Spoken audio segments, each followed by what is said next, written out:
Hello, I'm your neurofabulous friend, late diagnosed AuDHD, and today I'm talking about something that makes my brain light up like Tokyo at night. Because, let's be honest, when we say I'm just doing a little research, what we actually mean is I'm about to earn an official PhD in this particular topic and no one can stop me.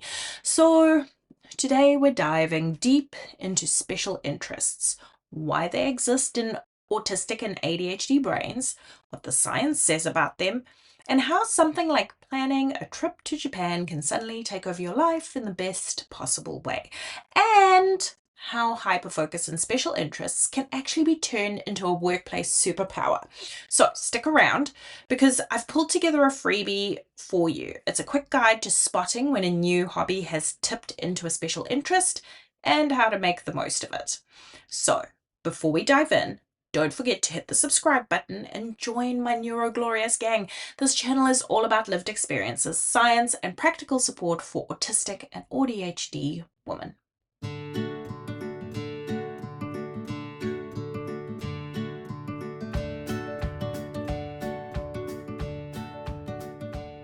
So, special interests. They're not hobbies.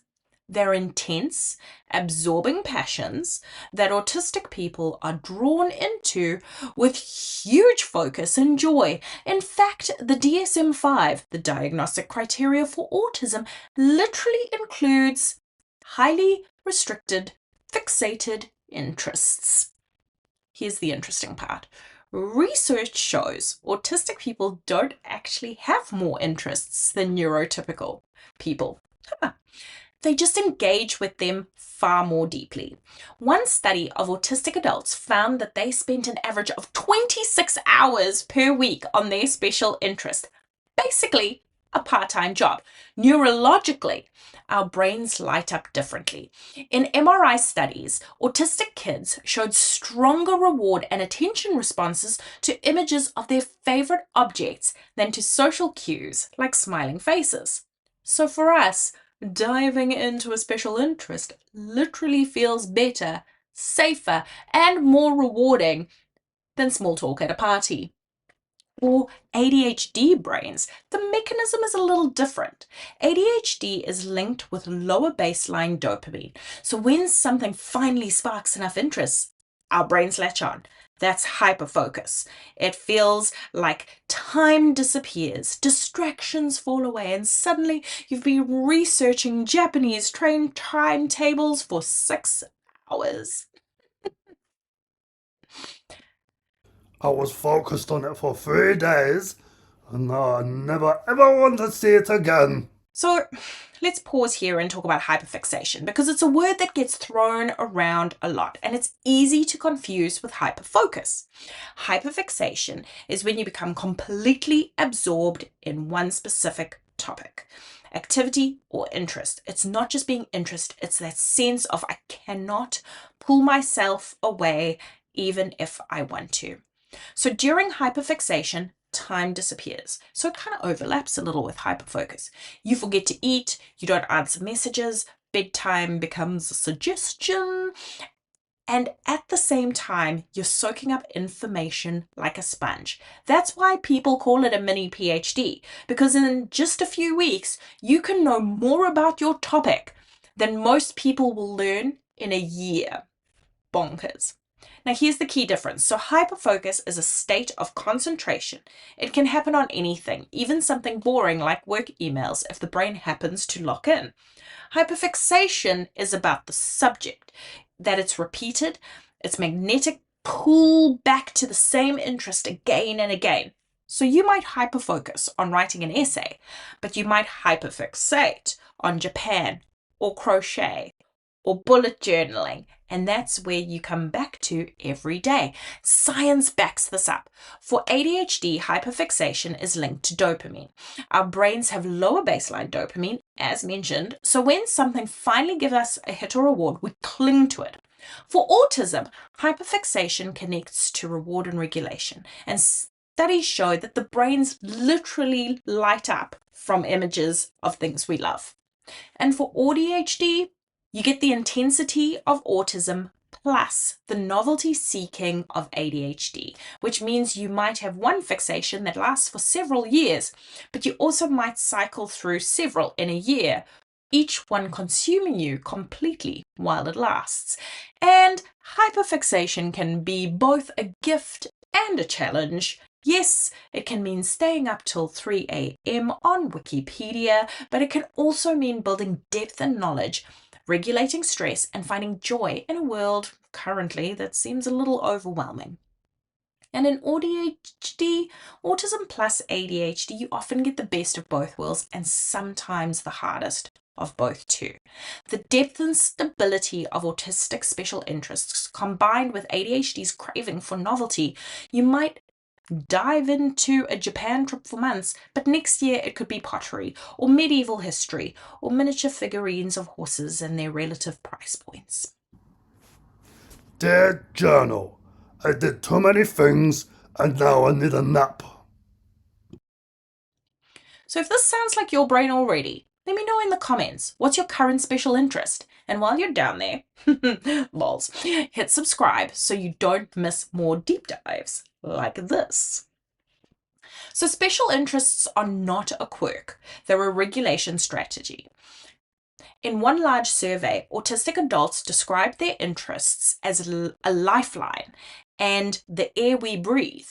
Over 90% said their interests help them calm down, reduce stress, and manage emotions. So it's not just fun, it's about survival as well. Clinicians also observe that when autistic kids talk about their special interests, their whole presentation changes. They speak more fluently, they make more eye contact, and they seem more confident. That's the power of being in your zone. But it goes deeper. Special interests are about identity. Autistic teenagers in interviews said things like, "This isn't my hobby, this is who I am." And honestly, that resonates. Quite often, I will deep dive into something and it becomes my personality. So please, if you've met me, chances are really high. Oh, look at this creative planning. Oh yes, Japan. It's my personality. Because those passions are not side projects. It's how I understand myself. And when neurotypicals dismiss or discourage them, it can feel like they're dismissing us. Read rejection sensitivity dysphoria.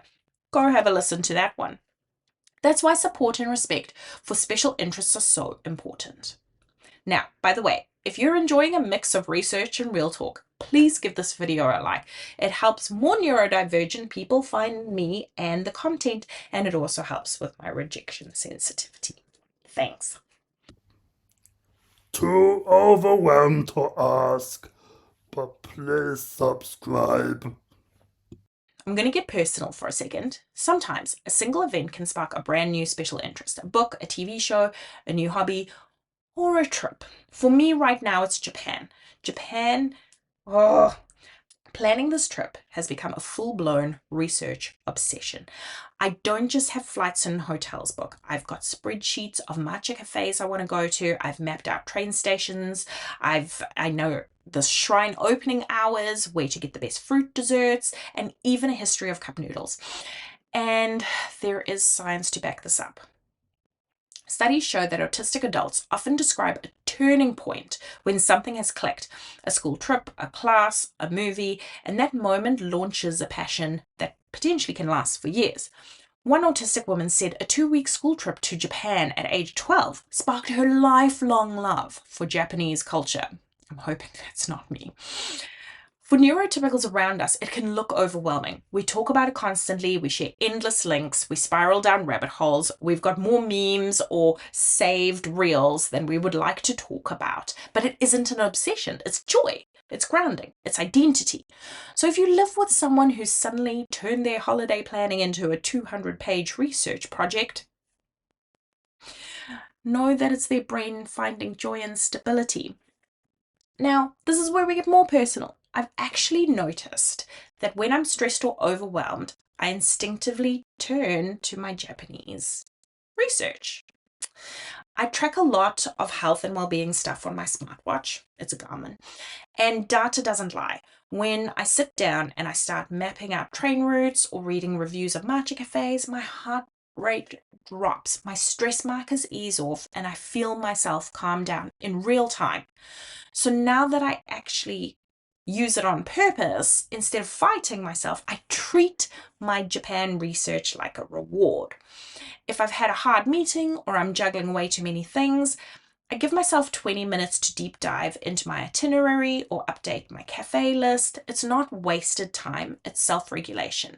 It's my nervous system saying, hey, this is how we reset. And honestly, I think it's one of the most powerful things about special interests and hyperfixations. They're not just passions, they're practical tools we can use to manage stress and protect our well-being. This was a stressful day. Orange is stress, blue is not. You can see where I've spent some time researching. Quick reminder, boys got freebies, they're linked below.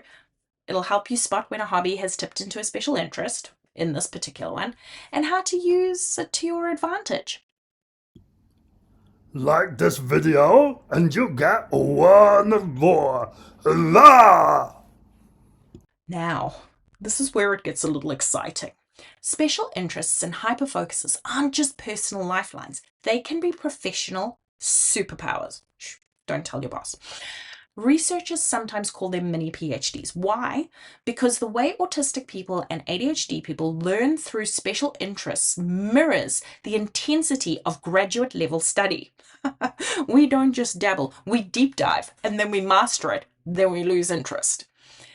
It's in one survey, 62% of autistic adults said their special interests directly helped them succeed at work, and 86% were working or studying in areas related to those interests. Think about it. A child obsessed with trains might become a brilliant engineer. The teenager cataloging every Pokemon could turn into a data analyst with incredible pattern recognition. And the adult who hyperfocuses on coding at 2 a.m., not even their job, that's the person who builds innovative apps. I've seen this in my own work. When I hyperfocus, I can read hundreds of pages of research, cross-reference resources, build frameworks that colleagues call game-changing. To me, it just felt like I was following a dopamine trail. Of course, hyperfocus can also be double-edged. You can lose track of time or forget to eat, or forget to go to the bathroom, or clean up after yourself. I've got so many cups, it's actually not even funny. But in the right workplace, with the right boundaries, it's gold. It means that you have people who can push projects forward with the intensity and precision of, yes, a mini PhD. And that's why neurotypicals around us need to understand supporting special interests at work isn't indulgence, it's a strategy, it's innovation. This dog is legally my emotional support animal. So how do you support someone whose brain works like this? First, don't dismiss the interest. Research shows that invalidating someone's special interest can actually harm their self-esteem. Second, channel it. Teachers have used kids' interests to improve learning. A child struggling with reading jumped an entire grade level after being taught with books about their favorite subject. Third, set boundaries around time and context without attacking the interest itself. It's okay to say, we'll talk about trains for 20 minutes and then move on to another topic. That respects the interests and helps with balance. Finally, celebrate the strengths. Ask questions, encourage sharing, because when we feel safe to bring our whole selves, including our passions, everyone benefits.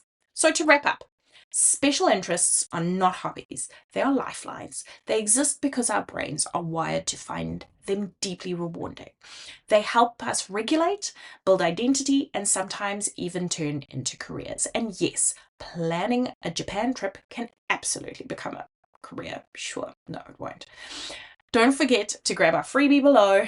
Link is in the description. Subscribe if you haven't already, and check out all of the related videos. They're right above my head. And thanks for watching. I'll see you next week.